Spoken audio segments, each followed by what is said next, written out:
So Yes. again, those are the kind of call and response. You know someone is there for you as a sounding board, creating that avenue. What would you say to people who are now obviously in the kind of incredible times we live in that need that kind of sounding board and space?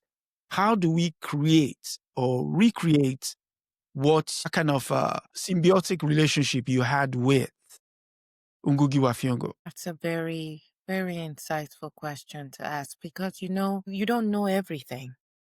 You can't, you can go very far, I suppose, if you just yourself going.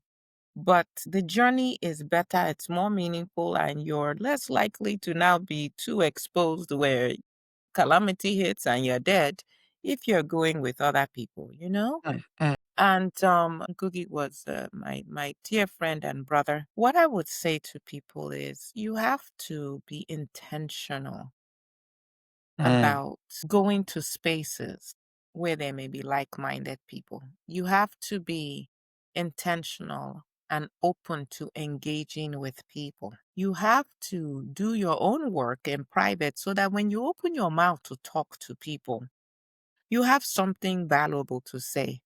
Because if you open your mouth and you don't know what you're talking, they might not invite you next time. They might, when you see somebody coming, if you see them before they see you, you just like duck really quickly Mhm. because you don't want to be engaged in nonsense conversation.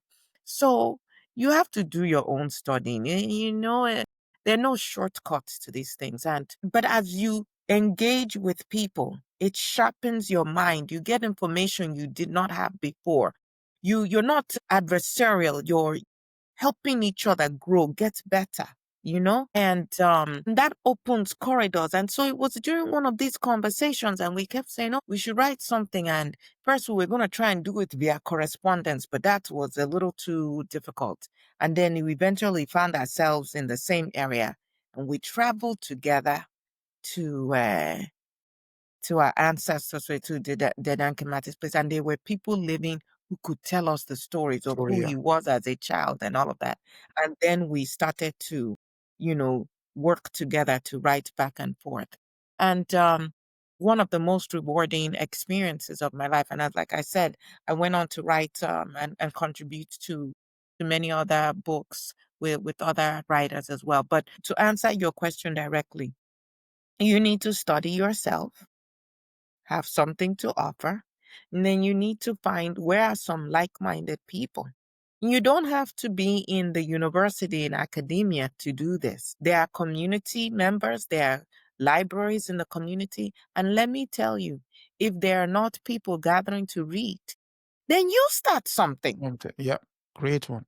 You start something and don't get discouraged. People will come, people will go, whatever. You stay steadfast in what you're about. That is very important. But of course, now you people with all this technology, you can actually, correspond even with people that are not in your immediate vicinity. But Mm. it's very important, very, very important to do. Yeah.